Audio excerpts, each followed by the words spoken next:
Hello everyone, I am Jagdish Korkonda. Today I'll be presenting on the time series forecasting of CO2 impact on global crop yields with focus on the ARIMA model analysis.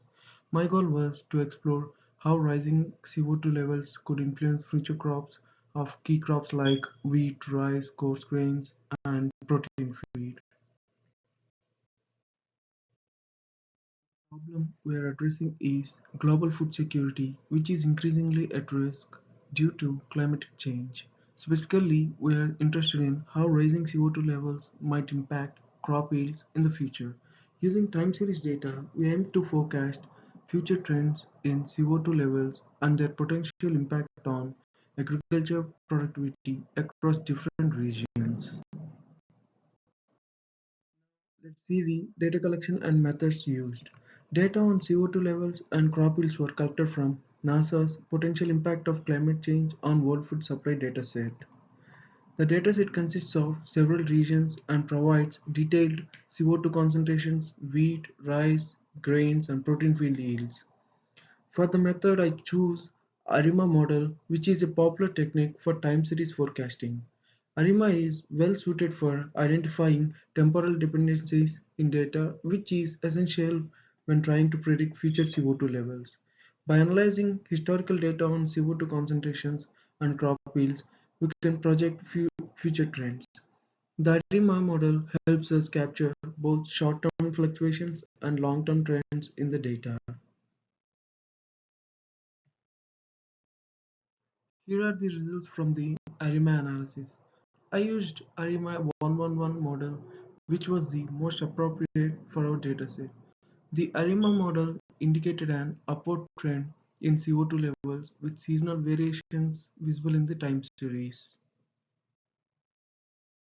In this slide, we can see the forecasted CO2 levels from 1970 to 1980, which shows an increase with some fluctuations and suggesting that CO2 levels will continue to rise. The graph shows the historical CO2 levels in blue and the forecasted CO2 levels in orange color.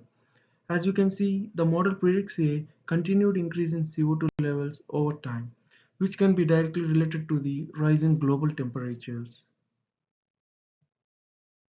In conclusion, the ARIMA model successfully projected increasing CO2 levels, which align with the global climate change patterns.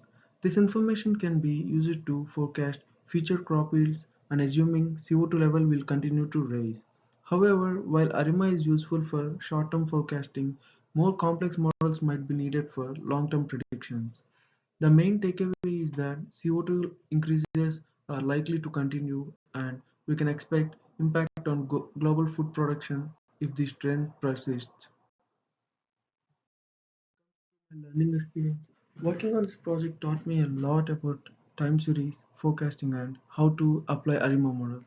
One of the main challenges I faced was turning the ARIMA parameters to get the best possible fit for our data. Additionally, understanding the limitations of ARIMA for long-term forecasts was an important insight. Overall, this project gave me valuable experience in using predictive analytics to tackle real-world problems related to climate change and food security. Time series forecasting provided valuable insights into future CO2 levels, but predicting crop yields requires consideration of additional factors beyond CO2. Future research should incorporate other climatic factors like temperature, rainfall, and technological improvements in agriculture. This analysis can be extended to project long-term impacts on global food security and assist in policy development for climate adaptation in agriculture.